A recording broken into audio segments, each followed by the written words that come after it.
مولا علی شیر خدا، خدا نے ایک بڑا پیارا وظیفہ عطا فرمایا، اور شاید جو وظیفہ میں اب بتانے جا رہا ہوں یہاں جتنے لوگ موجود ہیں سب کو اس کی ضرورت ہے۔ مولا علی شیر خدا، کرم اللہ تعالی وجہ الکریم سے یہ روایت ہے، لیکن اصل میں یہ وظیفہ نبی پاک صلی اللہ علیہ وسلم نے عطا فرمایا۔ آقا فرماتے ہیں، اے علی، کیا میں تمہیں ایسے کلمات نہ سکھاؤں کہ جب تم مصیبت کے وقت انہیں پڑھو؟ عرض کیا، یا رسول اللہ، ضرور ارشاد فرمائیے، میری جان آپ پر قربان، ہم نے تمام بھلائیاں آپ ہی سے تو سیکھی ہیں۔ پیارے آقا صلی اللہ علیہ وسلم نے فرمایا، جب تم کسی مشکل میں پھنس جاؤ تو اس طرح پڑھو، بسم اللہ الرحمن الرحیم، ولا حول ولا قوت الا باللہ العلی العظیم۔ بس اللہ پاک اس کی برکت سے جس بلاؤں کو چاہے گا دور فرما دے گا۔ اچھا، اس وظیفے کو میں نے بھی کئی بار ٹرائی کیا ہے، الحمدللہ۔ پہلے میں نے امیر اہل سنت کو دیکھا، مثال کے طور پر آپ کہیں پھنس گئے، ٹریفک میں گاڑی رک گئی، گاڑی خراب ہو گئی، فلائٹ یا ٹرین کا ٹائم ہو گیا اور آپ کو لگتا ہے کہ آپ نہیں پہنچ سکیں گے، یا کسی بھی مشکل میں آپ گرفتار ہو جائیں تو آپ یہ پڑھیں، بسم اللہ الرحمن الرحیم، ولا حول ولا قوت الا باللہ العلی العظیم۔ پھر آپ دیکھیے مشکلیں کیسے آسان ہوتی۔ اب مثال کے طور پر کوئی چیز گم ہو جائے، قرض آ جائے، کاروبار میں نقصان ہونے لگے، کسی کام میں گڑبڑ ہو جائے، یا آپ کسی بھی پریشانی میں ہوں، تو یہ وظیفہ یاد کر لیں، ذرا مل کر دوہرا لیں، بسم اللہ الرحمن الرحیم، ولا حول ولا قوت، گہری سانس، الا باللہ العلی العظیم۔ یہ بڑا کمال کا وظیفہ ہے۔ ایک شخص کو بخار ہو گیا تو حضرت شیخ فقیہ ولی عمر بن سعید رحمت اللہ تعالی علیہ ان کی عیادت کے لیے آئے۔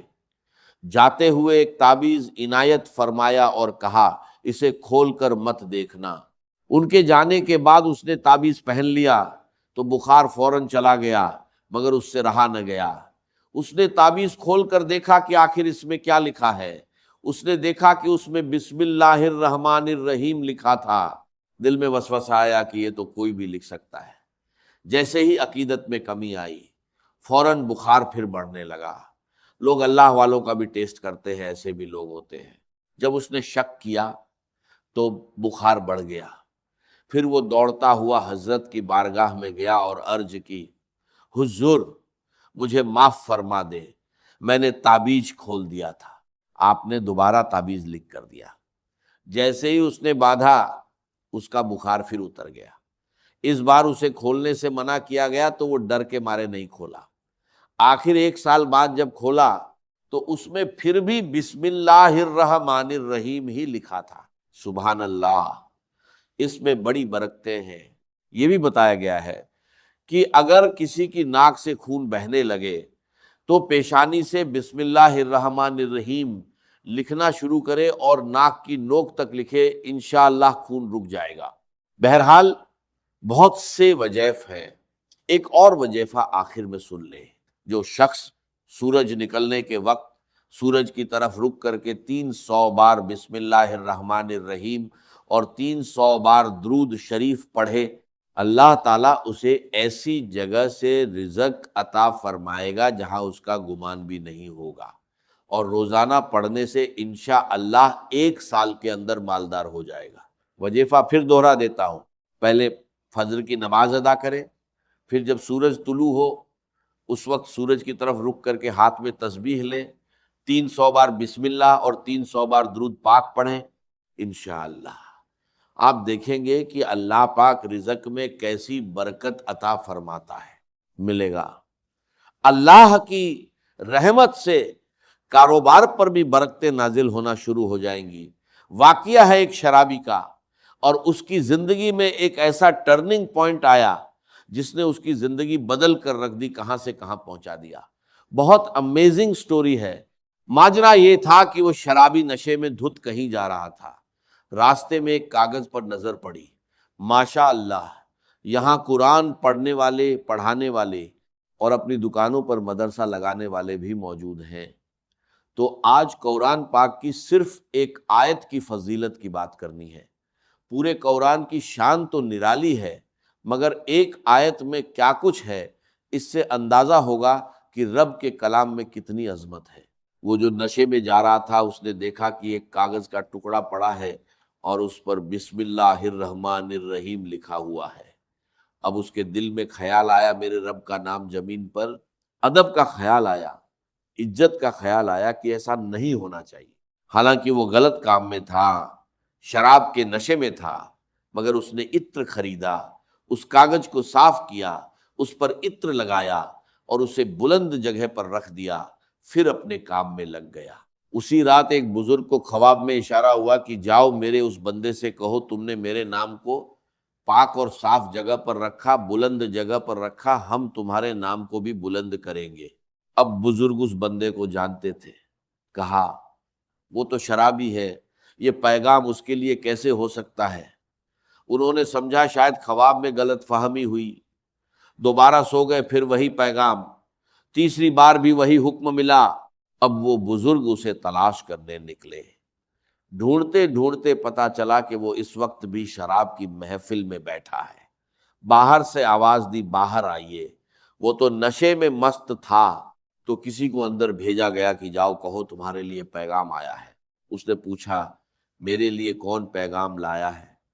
جواب ملا اللہ کا پیغام ہے۔ یہ سنتے ہی اس کے جسم میں جھرجھری دوڑ گئی، وہ کھڑا ہوا اور باہر آ گیا۔ بزرگ نے کہا مجھے نہیں پتا تم نے کیا کیا ہے، مگر مجھے 3 بار خواب میں یہ کہا گیا ہے کہ تمہیں بتا دوں تم نے بسم اللہ الرحمن الرحیم کی تعظیم کی، اسے پاک کیا، بلند جگہ پر رکھا۔ اللہ فرماتا ہے ہم تمہیں بھی بلندی دیں گے، عزت اور مرتبہ عطا کریں گے۔ یہ سن کر اس نے سوچا میں نشے میں ڈوبا ہوا اور میرا رب مجھ پر اتنا مہربان۔ اسی وقت اس نے توبہ کی، اللہ سے معافی مانگی اور عبادت میں لگ گیا۔ اے میرے پیارے اسلامی بھائیوں، یہ انقلاب جس نے ایک شرابی کو اللہ کا ولی بنا دیا، یہ اور کوئی نہیں، حضرت بشر حافی رحمت اللہ تعالی علیہ تھے۔ یہ زمانے کے بڑے ولی بنے۔ حافی کہتے ہیں ننگے پاؤں رہنے والے کو۔ آپ اللہ کی یاد میں اتنے گم رہتے تھے کہ جوتے چپل نہیں پہنتے تھے۔ کتابوں میں آتا ہے کہ جب تک آپ اس شہر میں رہے، کوئی جانور راستے میں گندگی نہیں کرتا تھا اس ادب سے کہ کہیں بشر حافی کے پیر نہ لگ جائے۔ اور جب ان کا انتقال ہوا تب جانوروں نے پھر راستوں میں گندگی کرنا شروع کر دی۔ یعنی جو اللہ کے نام کا ادب کرتا ہے، اللہ کی مخلوق بھی اس کا ادب کرنے لگتی ہے۔ سبحان اللہ۔ تو اے میرے پیارے اسلامی بھائیوں، ادب بہت کمال کی چیز ہے۔ داتا حضور کی کشف المحجوب پڑھیں، کتنے خوبصورت انداز میں ادب کا درس ملتا ہے۔ اسلام میں ادب کی بہت اہمیت ہے۔ کشف المحجوب میں کشف حجاب نام کا باب ہے جس میں ادب کا بیان ہے۔ اس میں 3 باتیں بتائی گئی۔ پہلا ادب کیا ہے، دوسرا ادب کی کتنی قسمیں ہیں، تیسرا زندگی کے مختلف آداب۔ داتا گنج بخش رحمت اللہ تعالی علیہ فرماتے ہیں ہر شخص کے لیے اس کے مقام کے مطابق الگ ادب ہے۔ مروت، سنت اور عزت کی حفاظت ادب کے ذریعے ہوتی ہے۔ پھر قرآن کی آیت پیش کی، اے ایمان والو اپنے آپ کو اور اپنے گھر والوں کو اس آگ سے بچاؤ جس کا ایندھن انسان اور پتھر ہے۔ اب سوال بچانا کیسے ہے؟ حضرت عبداللہ ابن عباس رضی اللہ تعالی عنہ فرماتے ہیں خود بھی دین کا علم سیکھو اور اپنے گھر والوں کو بھی سکھاؤ، خود بھی ادب سیکھو اور اپنے بچوں کو بھی سکھاؤ۔ یہی طریقہ ہے جہنم سے بچنے کا۔ تو پتا چلا ادب کا کتنا بڑا مقام ہے۔ حضرت عائشہ صدیقہ رضی اللہ تعالی عنہا سے روایت ہے کہ نبی پاک صلی اللہ علیہ وسلم نے فرمایا بچے کا باپ پر حق ہے کہ اس کا اچھا نام رکھے اور اسے اچھے آداب سکھائے۔ ہمیشہ یاد رکھو، با ادب بانصیب بے ادب بدنصیب۔ اللہ تعالیٰ نے حضرت موسیٰ علیہ السلام کو کوہ ایتور پر فرمایا اپنے جوتے اتار دو، تم مقدس وادی میں ہو۔ مفسرین لکھتے ہیں یہ ادب کا حکم تھا، کیونکہ بادشاہوں کے دربار میں بھی جوتے اتار کر حاضر ہونا ادب ہے، اور اللہ تو سب سے بڑا بادشاہ ہے۔ تو قرآن میں جگہ جگہ ادب کا درس ملتا ہے۔ حضرت حسن بصری رحمت اللہ علیہ فرماتے ہیں جو شریعت نہیں جانتا اس کا ایمان مکمل نہیں، اور شریعت ادب سکھاتی ہے۔ تو جس کا ادب نہیں اس کا ایمان بھی مکمل نہیں۔ اعلی حضرت فرماتے ہیں لا دین لمن لا ادب، جس میں ادب نہیں اس کا دین ہی نہیں۔ تو یاد رکھو، با ادب بانصیب، بے ادب بدنصیب۔ ادب صحبت سے آتا ہے۔ اگر آپ ادب والوں کے ساتھ بیٹھیں گے تو ان کی باتیں، ان کا اندازہ، ان کی زبان سب آپ پر اثر کرے گا۔ مگر آج مسئلہ یہ ہے کہ بے ادب لوگوں کی صحبت میں رہ کر زبان بھی بے ادب ہو جاتی ہے۔ تو اے میرے پیارے اسلامی بھائیوں، آج یہ پیغام لے جاؤ، ادب والوں کی صحبت اختیار کرو، اولیاء کا ادب کرنے والوں کے ساتھ بیٹھو، صحابہ اور اہل بیت کا ادب کرنے والوں کے ساتھ دوستی کرو۔ یہی کامیابی کا راستہ ہے۔ کہ بارگاہ میں التجا کرتے ہیں کہ حضور ہمیں اپنے باادب غلاموں میں ہی شامل رکھیے گا۔ اس جملے سے کیا ملتا ہے؟ سبحان اللہ، بسم اللہ الرحمن الرحیم۔ اس ایک آیت کا کمال ہی اور ہے، اس کے راج ہی اور ہے، اس کے اثرات ہی اور ہے۔ قرآن پاک کی شان تو ویسے ہی نرالی ہے، مگر آج صرف اس ایک مبارک آیت کے روم، اسرار اور فضائل سنو تو عقل حیران رہ جاتی ہے۔ سبحان اللہ، یہ وہ آیت ہے جو بے ایمانوں کو ایمان عطا کر دیتی ہے۔ ذرا ایک واقعہ سنیے۔ ایک یہودی تھا، وہ ایک یہودن پر عاشق ہو گیا۔ عشق مزاجی میں ایسا گرفتار ہوا کہ بالکل مجنوں جیسا ہو گیا، نہ کھانے پینے کا ہوش، نہ آرام، ہر وقت بے چین اور پریشان۔ اس زمانے میں اللہ کے ایک ولی تھے، حضرت عطا رحمت اللہ تعالی علیہ۔ وہ ان کے پاس آیا اور عرض کی، حضور میں بہت پریشان ہوں، فلاں عورت کے عشق میں مبتلا ہو گیا ہوں، چین نہیں آتا۔ آپ نے ایک کاغذ کے ٹکڑے پر بسم اللہ الرحمن الرحیم لکھا اور فرمایا اسے کھا لو۔ اس نے وہ کاغذ نگل لیا، یہ سوچ کر کہ شاید میرا مسئلہ حل ہو جائے گا، اور واقعی اس کا کام بن گیا۔ جیسے ہی وہ کاغذ اس کے اندر گیا، اس کے دل کی دنیا بدل گئی، ایمان کی مٹھاس نصیب ہوئی، دل میں نور پیدا ہو گیا، عورت کا عشق چھوٹ گیا، اور اس نے کہا، حضور اب مجھے کچھ نہیں چاہیے، جس رب کا نام اندر گیا ہے اب مجھے کلمہ پڑھا دیجئے، مجھے مسلمان کر دیجئے۔ صرف بسم اللہ الرحمن الرحیم کی برکت سے وہ مسلمان ہو گیا۔ جب اس عورت کو پتا چلا کہ اس کا عاشق مسلمان ہو گیا ہے تو وہ بھی حضرت کی بارگاہ میں آئی اور کہا، میں وہی عورت ہوں جس کے عشق میں وہ مبتلا تھا، وہ مسلمان ہو گیا ہے، اور مجھے خواب میں روز کوئی کہتا ہے کہ اگر جنت میں اپنا ٹھکانہ دیکھنا ہے تو حضرت عطا کے پاس جاؤ۔ حضرت نے فرمایا، جنت میں جانا ہے تو پہلے اس کا دروازہ کھولنا ہوگا۔ اس نے پوچھا، کیسے کھولوں؟ فرمایا، بسم اللہ الرحمن الرحیم پڑھو۔ جیسے ہی اس نے پڑھا، اس کے دل میں نور بھر گیا۔ اس نے عرض کی، حضور مجھے اسلام میں داخل کیجیے۔ یوں وہ بھی مسلمان ہو گئی۔ اسی رات اس نے خواب میں جنت دیکھی، خوبصورت محل، گنبد، اور ایک گنبد پر لکھا تھا، بسم اللہ الرحمن الرحیم، لا الہ الا اللہ محمد الرسول اللہ صلی اللہ علیہ وسلم۔ آواز آئی، اے پڑھنے والی، اللہ پاک نے یہ سب تجھے عطا فرما دیا ہے۔ سبحان اللہ، یہ بسم اللہ کی برکت ہے۔ پیارے اسلامی بھائیوں، یاد رکھو، بسم اللہ الرحمن الرحیم ایک مکمل آیت ہے، 2 سورتوں کے درمیان فاصلے کے لیے بھی نازل ہوئی، اور سورہ نمل پارہ 19 میں یہ قرآن کا حصہ بھی ہے۔ اس کا مطلب ہے اللہ کے نام سے شروع، جو نہایت مہربان رحم والا ہے۔ اس کی فضیلت سنو۔ حضرت جابر بن عبداللہ رضی اللہ تعالی عنہ فرماتے ہیں کہ جب بسم اللہ نازل ہوئی تو بادل مشرق کی طرف دوڑ پڑے، ہوائیں رک گئیں، سمندر جوش میں آ گیا، جانوروں نے کان لگا کر سنا، اور شیطانوں کو آسمان سے پتھر مارے گئے۔ اور اللہ نے فرمایا مجھے اپنی عزت کی قسم، جس چیز پر بسم اللہ پڑھی جائے گی میں اس میں برکت دوں گا۔ کاروبار میں برکت چاہیے، رزق میں اضافہ چاہیے تو بسم اللہ کو تھام لو۔ نبی پاک صلی اللہ علیہ وسلم نے فرمایا جو اہم کام بسم اللہ سے شروع نہیں کیا جاتا وہ ادھورا رہ جاتا ہے۔ اگر بسم اللہ پڑھے بغیر کھانا کھایا جائے تو پیٹ تو بھر جاتا ہے مگر برکت نہیں ہوتی، بلکہ شیطان بھی اس میں شریک ہو جاتا ہے۔ اگر شروع میں بھول جاؤ تو یوں پڑھو بسم اللہ اولہ و آخرہ، تو اے میرے پیارے اسلامی بھائیوں، ہر جائز کام سے پہلے بسم اللہ پڑھنے کی عادت بنا لو، انشاءاللہ اس کی برکتیں اپنی زندگی میں خود دیکھو گے۔ الحمدللہ بسم اللہ و الحمدللہ بسم اللہ و الحمدللہ بسم اللہ و الحمدللہ۔ اچھا، تفصیل نبی میں ایک اور جگہ آتا ہے کہ بسم اللہ کہاں پڑھنا چاہیے۔ فرماتے ہیں جو شخص کسی جانور پر سوار ہوتے وقت بسم اللہ اور الحمدللہ پڑھ لے تو اس جانور کے ہر قدم پر اس کے حق میں ایک نیکی لکھی جاتی رہتی ہے۔ آپ جانور پر سواری نہیں کرتے، گاڑی میں بیٹھتے تو گاڑی میں بیٹھتے ہوئے پڑھ لیں بسم اللہ اور الحمدللہ، اور اگر پوری دعا سبحان الذی سخر لنا یاد ہے تو وہ بھی پڑھ لیں، نہیں تو کم سے کم بسم اللہ اور الحمدللہ ضرور پڑھ لیا کریں۔